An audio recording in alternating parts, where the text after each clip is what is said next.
Well, Oklahoma's Native American heritage is just one of the things you'll find at an agritourism destination just south of I-40 near Henrietta called Tiger Mountain Ranch. It's a destination that's getting some worldwide acclaim.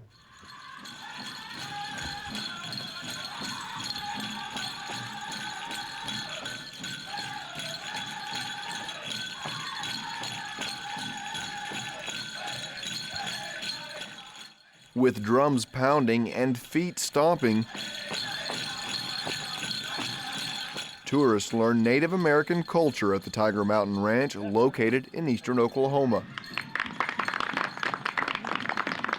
We are authentic, go cowboy, go native, and we want to share part of us with you, and that's what I feel Oklahoma is. Co-owner Sharon Glidden came to Oklahoma from Texas via Florida, and even though her background isn't in cowboy, she felt a true connection with the spirit of the West. I just woke up one morning and I felt that if we're going to do the Old West, we need to do the Old West. And it's not just the cowboy, it's the native Indian as well. To preserve the ideas and traditions of the past, to be able to touch and influence people in a positive way, and to show them that, you don't forget your past. So here we respect the past and embrace our differences. So Sharon and lifelong friend Rose Fields combined their resources and purchased 1,000 acres just 3 miles south of Interstate 40, close to Tiger Mountain. Sharon provided the idea and Rose the know-how. It is something that we've lived all of our life. I've been married to a cowboy for 24 years, and it's just something that we have lived and believe in, and found out that other people had interest in it, wanting to learn how to be a cowboy or learn a native experience in their culture. And with Fields' cowboy experience offering roping or trail rides, they knew they needed to find the right person to represent Oklahoma's Native American culture. And that is where Moses Little Bear came in as the final piece in the puzzle. There's so much to see out here, so much wildlife. Again, we got so much to offer, so much to teach. And again, we don't close our doors to anybody. Anybody's welcome to come out here and just really enjoy themselves and get the experience they might not get anywhere else. Little Bear exposes guests to the Native American culture. And this is just our way of giving it back, not just to our own people, but to all of our brothers and sisters around the world. And uses the different dances to entertain and educate the guests.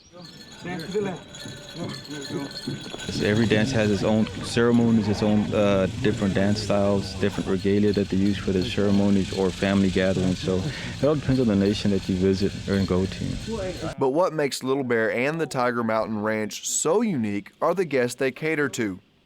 To say they aren't from these parts is an understatement. In Germany alone, there are 180 cowboy clubs with 80,000 members. And these are clubs that have been going on since the early 1900s before the war. They want to be part of you. They want to go to your kids' games. They want to go to the rodeos, the small town rodeos where the churches and the pies are handmade and they're fundraisers.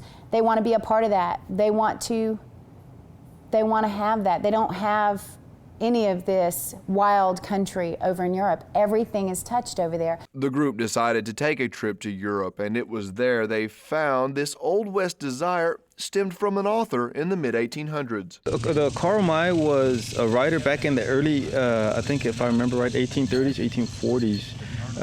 He never came to the United States, but he had heard all these stories about Native Americans and the Wild West, and just from his imagination, he started writing about Old Shatterhand and Winnetou, and how Shatterhand came from Germany to America. He met up with this Apache, and they became blood brothers, and how they went throughout the West.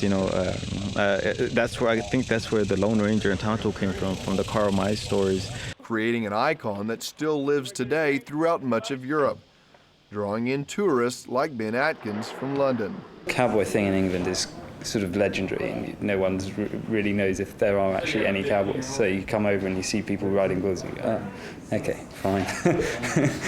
Ben's mother, Ann, says she prefers the Tiger Mountain experience over some of the nation's major attractions. People have said to us, why don't you go to New York? Why don't you go to Miami or Florida or Disneyland? I mean, I can't imagine anything worse. I would much rather come and see people work than go on a kind of tourist trip like that. So by preserving the culture of the past, Tiger Mountain Ranch keeps the Old West alive while providing an experience that spans the globe.